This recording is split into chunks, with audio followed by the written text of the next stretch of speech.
जय जगदीश हरे। स्वामी जय जगदीश हरे। भक्त जनों के संकट, भक्त जनों के संकट क्षण में दूर करे। आरती समाप्त होती है। सभी हाथ जोड़कर प्रणाम करते हैं। ओम जय जगदीश हरे। स्वामी जय जगदीश हरे। पंडित जी, आपकी वजह से हमारे गांव पर भगवान की कृपा बनी हुई है। ये मंदिर हमारे लिए जीवन है। ये सब भगवान की महिमा है मुखिया जी। मैं तो बस उनका सेवक हूँ। भैया, आप तो हमारे गांव की जान हैं। जब से आपने मंदिर का काम संभाला है, यहाँ की समृद्धि बढ़ गई है। हाँ पंडित जी, भगवान के प्रति आपकी निष्ठा हम सभी को प्रेरणा देती है। हर किसी को ऐसा पुजारी नहीं मिलता।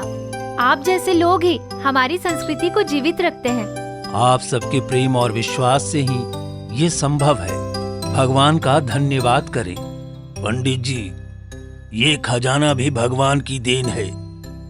आपकी देख रेख में ये मंदिर सबसे सुरक्षित जगह है। ये खजाना भगवान का है। इसकी रक्षा मेरी जिम्मेदारी है। जब तक मैं हूँ, इसे कोई छू भी नहीं सकता। जय हो पंडित जी की जय हो भगवान की जय हो पंडित जी की जय हो भगवान की जय हो भगवान की जय हो पंडित जी की। पंडित जी की जय हो, पंडित जी की जय हो भगवान की। रात का समय, मंदिर में अंधेरा है। चारों ओर शांति है। केवल दीपक की धीमी रोशनी जल रही है। खजाने के कमरे का दरवाजा मजबूत है और उसकी रखवाली में पंडित राम शरण पूरी तरह चौकस रहते हैं। हे भगवान, मुझे हमेशा अपनी सेवा में लगाए रखना। इस मंदिर और गांव की रक्षा करना मेरा कर्तव्य है। हे भगवान, इस मंदिर की रक्षा करना। जो भी यहाँ आए, उसे आपकी कृपा मिले। मंदिर के बाहर 3 छायाएं सरकते हुए अंदर प्रवेश करती हैं। ये डाकू सूरजपाल और उसके 2 साथी हैं। सरदार, ये खजाने का कमरा यही है। मैंने सब कुछ देख लिया है। खबरदार, कोई आवाज न हो। पंडित को शक हुआ तो सब काम बिगड़ जाएगा। पंडित, वो हमारा क्या बिगाड़ लेगा? हम खजाना लेकर गायब हो जाएंगे। पंडित रामशरण को हल्की आवाज सुनाई देती है। वो खजाने के कमरे की ओर देखने लगते हैं। कौन है वहाँ? कौन मंदिर में आया है? डाकू छिप जाते हैं। पंडित रामशरण आगे बढ़ते हैं और चारों ओर देखते हैं। उन्हें कुछ नहीं दिखता। शायद मेरा वहम है। रात बहुत गहरी हो चुकी है। पंडित वापस प्रार्थना में बैठ जाते हैं। डाकू धीरे धीरे खजाने के कमरे का ताला तोड़ने लगते हैं। सरदार, ताला टूटने ही वाला है। बस कुछ और देर। अरे जल्दी करो, हमारे पास ज्यादा समय नहीं है। ताला टूटने की हल्की आवाज आती है। पंडित रामशरण चौकन्ने हो जाते हैं। कौन है? कौन इस पवित्र स्थान को अपवित्र कर रहा है? डाकू खजाने का दरवाजा खोलकर अंदर प्रवेश करते हैं और सोने चांदी के बर्तन और मोहरे अपने थैलों में भरने लगते हैं। पंडित तेजी से उनकी ओर बढ़ते हैं। रुको, ये भगवान का खजाना है। इसे हाथ लगाने की हिम्मत कैसे की? पंडित जी, हमें माफ कर दीजिए। भगवान का खजाना अब हमारे काम आएगा। तुम जैसे पापी इस खजाने को नहीं ले जा सकते। भगवान तुम्हें सजा देंगे। अरे चल हट। अरे हमें रोकने की कोशिश मत करो, तुम अपना काम करो, हमें हमारा काम करने दो। पंडित गिर जाते हैं। डाकू खजाना लेकर भाग जाते हैं।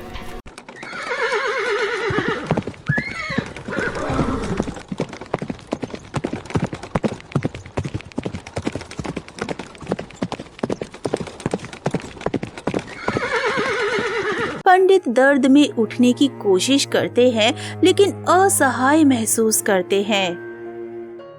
सुबह का समय, मंदिर में भीड़ जमा है। खजाने का कमरा खाली है। गांव वाले गुस्से और भय से भरकर बातें कर रहे हैं। क्या खजाना चोरी हो गया? ये कैसे हो सकता है? अरे पंडित जी मंदिर में थे, फिर भी खजाना कैसे गायब हुआ? ये मामला बहुत गंभीर है। हमें पंचायत बुलानी होगी। पंडित जी को जवाब देना होगा। मैंने पूरी रात यहाँ पहरा दिया। मैं खुद नहीं समझ पा रहा कि ये कैसे हुआ। पंडित जी, ये तो साफ है, या तो आप झूठ बोल रहे हैं या आप भी इसमें शामिल हैं। भैया ऐसा नहीं कर सकते। उनका भगवान में अटूट विश्वास है। आप लोग उन्हें दोषी कैसे ठहरा सकते हैं? पंडित जी, पंचायत में सच सामने आएगा, तब तक आप कोई सफाई न दें। हे भगवान, ये क्या हो रहा है? सच्चाई सामने लाओ, सच्चाई सामने लाओ भगवान। गांव का चौपाल, पंचायत की सभा लगी है। चारों ओर भीड़ है। गांव वाले फुसफुसा रहे हैं। पंडित राम शरण शांत लेकिन दुखी होकर खड़े हैं। मुखिया जगदीश और अन्य पंचों के चेहरे गंभीर हैं। गांव वालों, हम सब यहाँ इस चोरी के बारे में सच्चाई जानने के लिए इकट्ठा हुए हैं। ये मंदिर हमारे गांव का गौरव है और इसकी रक्षा का जिम्मा पंडित जी का था। मुखिया जी, पंडित जी ही मंदिर में थे। अगर चोरी हुई तो इसका मतलब साफ है कि वही दोषी हैं। नहीं, मेरे भाई ने हमेशा भगवान की सेवा की है। वो ऐसा नहीं कर सकते। आप सब लोग गलत सोच रहे हैं। अगर वो दोषी नहीं है तो चोरी कैसे हो गई? हमें जवाब चाहिए। पंडित राम शरण, क्या आप कुछ कहना चाहेंगे? मैंने अपना पूरा जीवन इस मंदिर और गांव की सेवा में बिताया है। मैं निर्दोष हूं। ये चोरी मेरे सामने हुई, लेकिन मैं उसे रोक नहीं पाया। अरे ये कैसे मुमकिन है? या तो आप झूठ बोल रहे हैं या आप चोरी में शामिल हैं। शांत हो जाइए, शांत हो जाइए।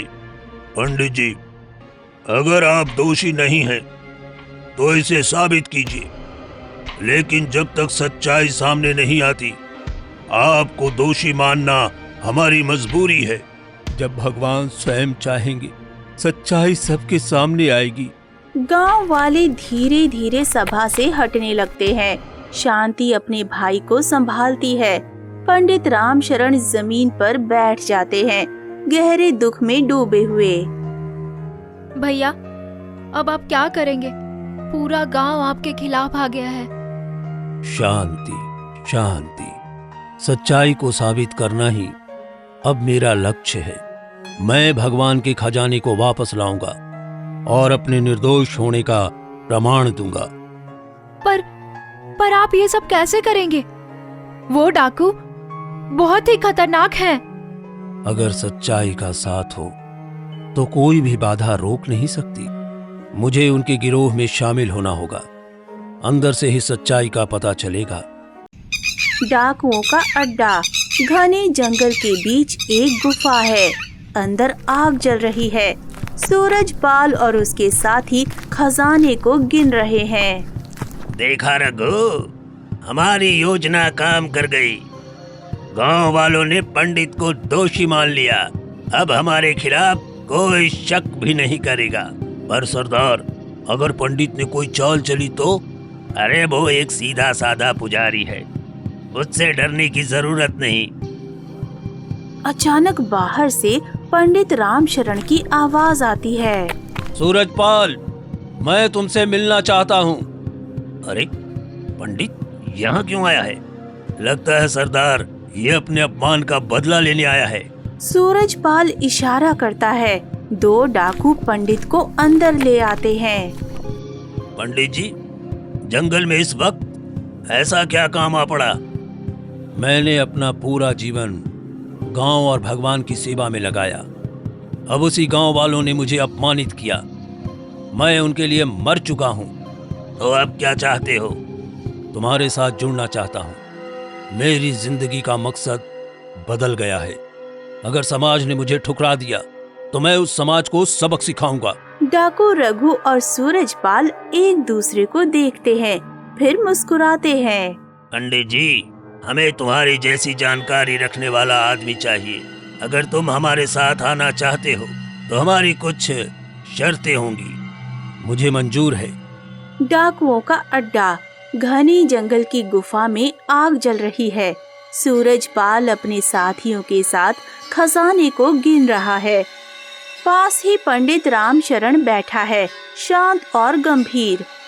उसकी आंखों में एक गुप्त योजना का भाव है। पंडित जी, अब तुम हमारे गिरोह का हिस्सा हो, पर हमें यकीन चाहिए कि तुम हमारे साथ हो। आज से तुम्हें हमारे साथ लूट की योजनाओं में शामिल होना होगा। मैं यहाँ हूँ तो पूरी निष्ठा से जो काम कहोगे करूँगा। पंडित जी, लगता है तुम्हें जंगल की जिंदगी रास आ गई है। रघु, इन्हें बोलने दो। पंडित को पता है यहाँ धोखा देने वालों का क्या अंजाम होता है। मैंने सब कुछ खो दिया है, अब धोखे की कोई गुंजाइश नहीं। सभी डाकू हंसते हैं और अपनी बातचीत में मशगूल हो जाते हैं। पंडित खामोशी से सब देखता और सुनता है।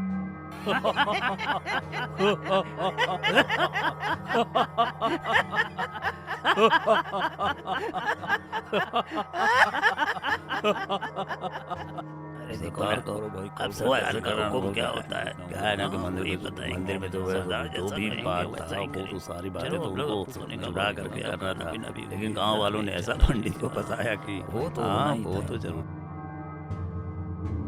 रात का समय। पंडित रामशरण गुफा के कोने में बैठा है। बाकी डाकू सो चुके हैं। खजाने का थैला एक कोने में रखा है। पंडित धीमे कदमों से खजाने की ओर बढ़ता है। ये तो वही सोना है जो भगवान का था। इन्हें वापस मंदिर में लाना ही मेरा कर्तव्य है। वो ध्यान से थैलों को देखता है और उनकी स्थिति याद कर लेता है ताकि शक न हो। फिर वापस अपनी जगह आकर सोने का नाटक करता है। पंडित जी, आज हम पास के गांव में लूट के लिए जा रहे हैं। तुम्हें हमारे साथ चलना होगा। मुझे? लेकिन मैं लूट में कैसे मदद कर सकता हूँ? अरे पंडित जी, तुम्हें गांव वालों को बहलाना होगा। तुम्हारी शक्ल देखकर वे हम पर भरोसा कर लेंगे। तुम्हें सिर्फ दिखाना है कि तुम हमारे साथ हो। बाकी काम हम करेंगे। ठीक है, जैसा कहोगे करूँगा। डाकुओं का गिरोह पास के गांव में घुसता है। पंडित रामशरण सबसे आगे है। गांव वाले उसे देखते ही चौंक जाते हैं। अरे पंडित जी, आप यहाँ डाकुओं के साथ? ये कैसे संभव है? अब मेरा भगवान और धर्म से कोई लेना देना नहीं। मुझे छोड़ दिया गया है। ये लोग मेरे नए साथी हैं। गांव वाले पंडित के इस बदले रूप से भ्रमित हो जाते हैं। इसी बीच डाकू गांव में लूटपाट शुरू कर देते हैं। पंडित सब कुछ देखता है लेकिन कुछ नहीं कहता।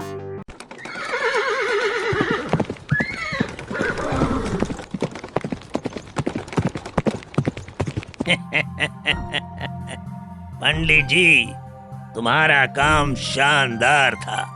गांव वाले तुम्हें देखकर शांत हो गए। अब तुम हमारे भरोसे के साथी बन गए हो।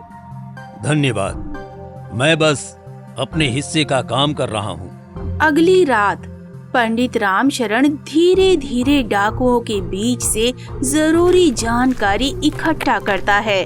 वो खजाने की जगह और सुरक्षा व्यवस्था के बारे में जानने की कोशिश करता है। तुम लोगों ने इसे यहाँ तक पहुँचाया कैसे? ये खजाना तो बहुत भारी होगा। हमने इसे रातों रात गाड़ियों से यहाँ लाया। अब इसे कोई नहीं छीन सकता। अब मुझे सटीक जगह पता चल गई है। बस सही वक्त का इंतजार है। रात का समय, गुफा में डाकू सो रहे हैं।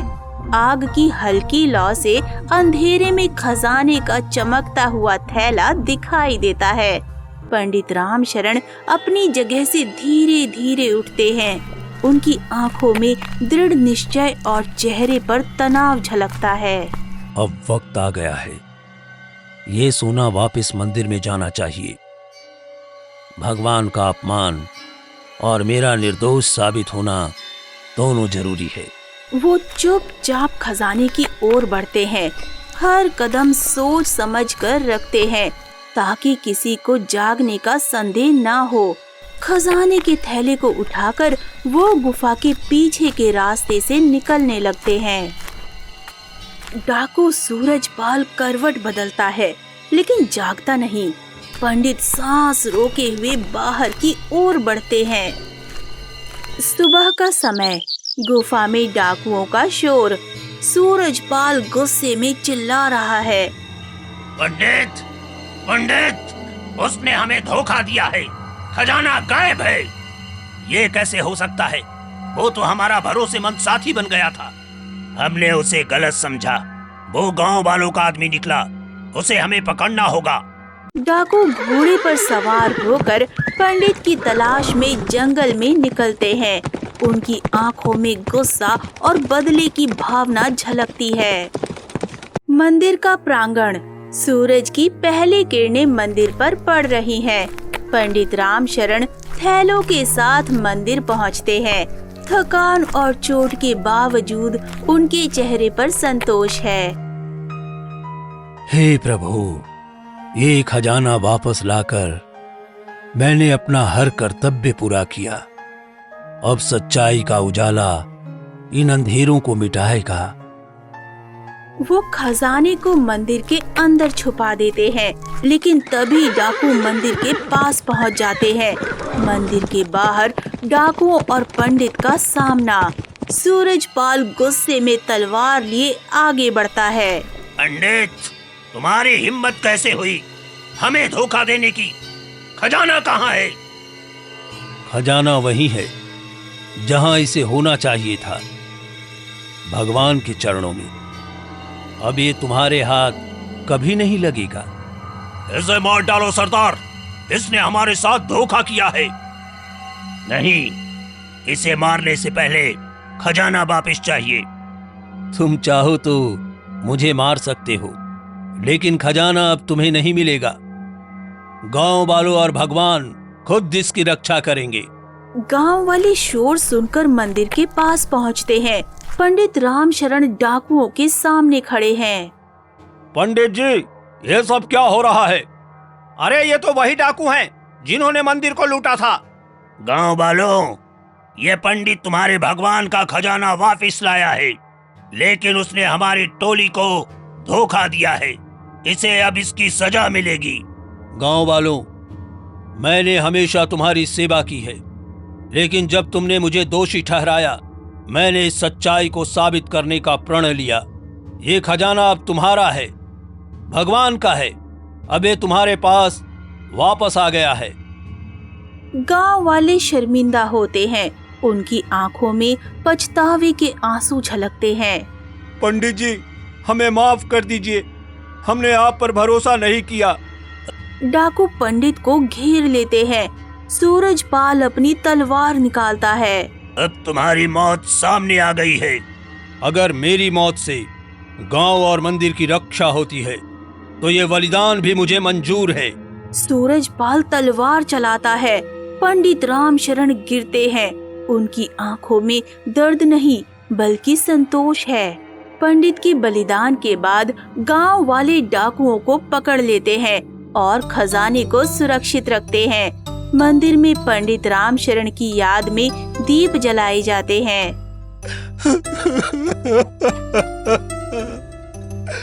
हमने अपने सबसे बड़े रक्षक को खो दिया। पंडित जी, हमें माफ कर दीजिए, माफ कर दीजिए पंडित जी, माफ कर दीजिए।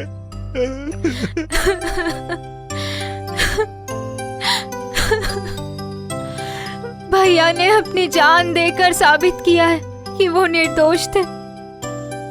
हम सब ने उन्हें गलत समझा उन्हें। गांव वाले जीवन भर इस पछतावे के साथ जीते हैं कि उन्होंने पंडित पर विश्वास नहीं किया। मंदिर में पंडित रामशरण की मूर्ति लगाई जाती है और उनके बलिदान की कहानी पीढ़ी दर पीढ़ी सुनाई जाती है।